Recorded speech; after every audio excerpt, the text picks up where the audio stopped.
Okay, we're going to pick up where we left off the other day. We're continuing chapter 19. I guess this is part two in our Wayside School is Falling Down book. A wonderful teacher. Allison was still on the 19th story. The desks were arranged in clusters of four. Allison sat at a cluster with a girl named Virginia, a boy named Nick, and a boy named Ray. But Virginia looked old enough to be her mother, and Nick looked like he should be in high school. Ray was a couple of years younger than Allison. Miss Zarves is a wonderful teacher, said Virginia in a sing-song voice. She's the nicest teacher I've ever had. She's the only teacher you've ever had, said Nick. So, she's still nice, said Virginia. I've always gotten all A's. Aren't you a little old to be going to school? Allison asked her. You're never too old to learn, said Virginia. No one ever leaves Mrs. Zarv's class, said Nick. How long have you been here, Virginia? Virginia thought a moment.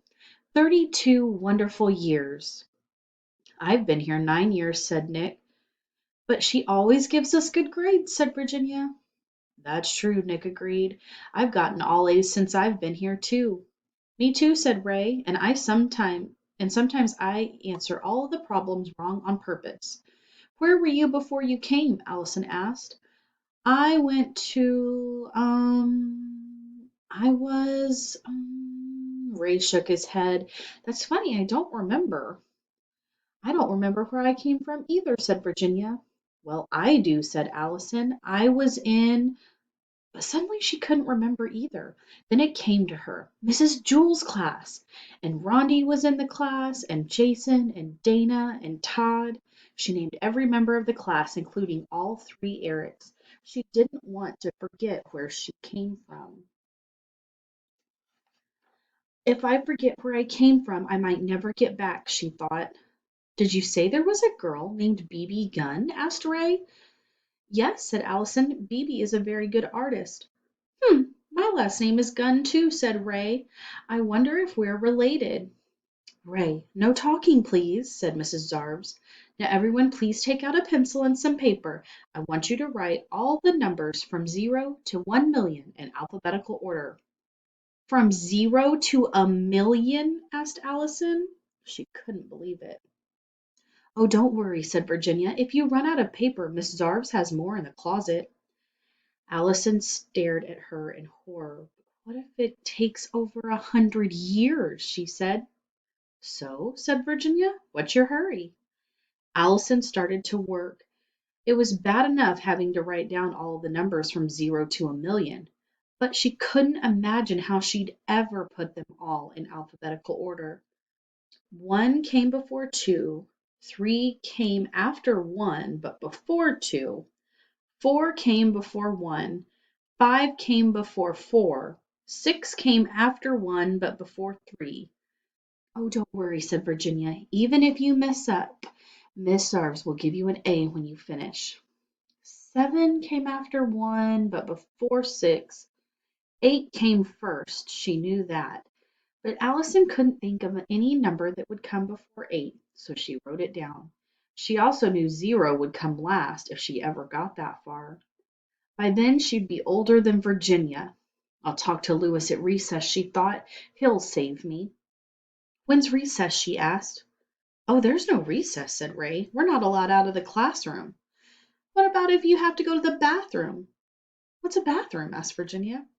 We don't eat either, said Nick. We just work all the time. But we never have homework, Virginia said cheerfully. But that's because we never go home, said Nick. We get a 2-minute break every 11 hours. But don't worry, said Virginia. Miss Zarves always gives us good grades. Miss Zarves walked around the room, checking everybody's work. Excellent, Ray, she said. Very good, Virginia. Oh, you're doing wonderfully, Allison. You get an A for today. Big deal, thought Allison. She had to figure out some way to get out of there. It was clear that Virginia, Nick, and Ray were all too far gone to help her. Are there any other new kids in this class? She asked. Well, Ben's new, said Nick. He pointed Ben out to her. Ben appeared to be about Allison's age. She was glad about that. When the 2-minute break came, she went over and talked to him.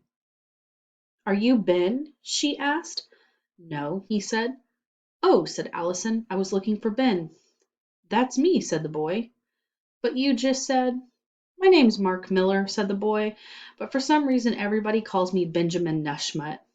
There's a Mark Miller in my class, exclaimed Allison. I know, that's me, said Mark. I'm Mark Miller. No, I mean my other class, said Allison. What other class? Allison thought for a moment. I don't remember, she said. After putting numbers in alphabetical order for 11 hours, her brain had turned to spaghetti. Time's up, said Mrs. Zarves. Everyone back to work. Chapter 19 again. Forever is never. Allison was still stuck on the 19th story. 14 two-minute breaks had passed. It's dictionary time, said Miss Zarves. Everybody got out a dictionary. Allison found one in her desk, too. What are we supposed to do with it? She asked.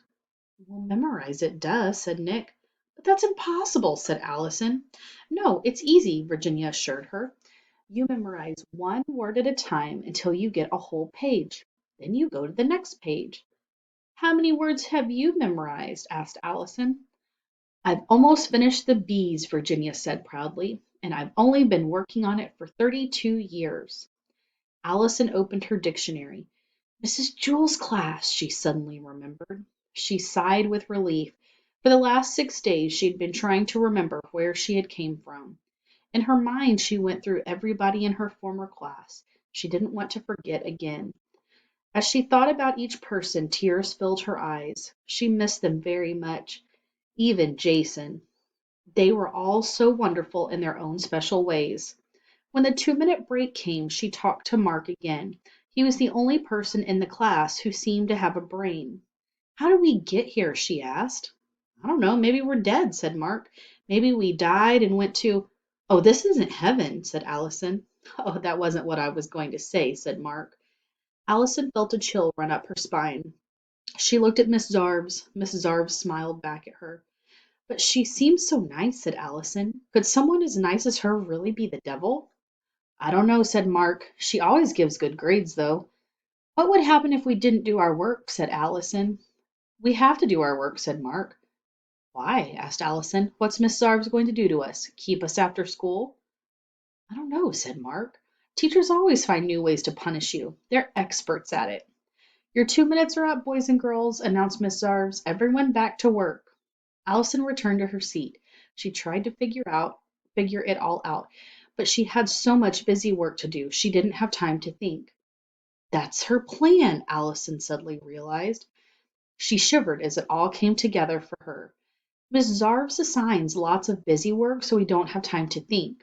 She makes us memorize stupid things so that we don't think about the important things. And then she gives us good grades to keep us happy. Miss Zarves walks around the room. Very good, Virginia, she said. You're doing so well. Excellent, Ray. Nice job, Nick. She stopped when she got to Allison. Allison, why aren't you working? Allison looked at her. She knew Mark was right. Teachers were experts at finding ways to punish you. And if Mrs. Zarves was the devil, who knew what she might have up her sleeve? Still, Allison had to take a chance if she wanted to get back to Miss Jules's class. She had to act as if she were in Mrs. Jules's class. She took off her shoes and socks and sat on the floor and sucked her toes. Allison, what are you doing? Asked Miss Zarves. Allison took her toe out of her mouth. Get off my case, buzzard face, she said. Miss Zarves was furious. Return to your desk, young lady, she ordered. Allison returned to her desk, but instead of sitting on it, she climbed on top of it and sang a song. I got one sock, looking for the other, one sock, looking for its brother. And when I find that sock, I'll tell you what I'll do. I'll put it on my foot and I'll stick it in my shoe. Mark Miller smiled at her silently and clapped his hands. Everyone else looked at her like she was crazy. Your socks are on the floor next to your shoes, said Mrs. Zarves coldly. I'll give you 10 seconds to put them on your feet. 10, 9, 8, 7. Allison climbed down from her desk. She picked up her socks and put them on her ears. How's this? She asked. 6, 5, 4, Albert Einstein didn't wear socks, said Allison, so why should I? 3, 2. Allison closed her eyes. 1. She felt something slam down on her foot. Something else jammed into her stomach. Umph! She grunted as she fell and rolled down 3 steps. Are you all right? Asked Dee Dee. Huh? Said Allison. She was on the stairs, somewhere between the 18th and 20th stories. Sorry, said Ron. I didn't see you. Dee Dee and I were racing up the stairs, and then you suddenly appeared. You knocked her off out of her shoes and socks, exclaimed Dee Dee. Oh, I ripped your windbreaker too, said Ron. I'm sorry. That's okay, said Allison. She picked up her shoes and socks. I'll race you up the stairs. All 3 ran to Mrs. Jewell's room. When got there, they were so pooped they sat at their desk with their heads flat and their tongues hanging out. Hi, Allison, said Rondi. Allison raised her head.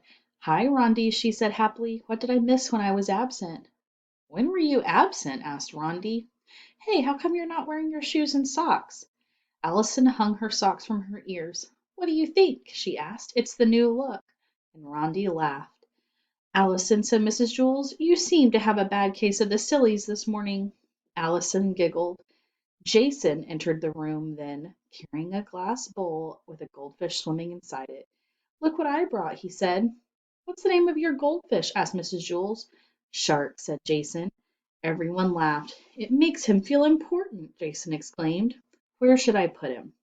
How about on top of the coat closet, suggested Miss Jewls. Jason had to stand on a chair on his tiptoes. He held the bowl at the very bottom as he tried to nudge it over the edge of the closet. Allison turned around to watch. She didn't want to miss this. And that's where we will stop. Thanks for joining.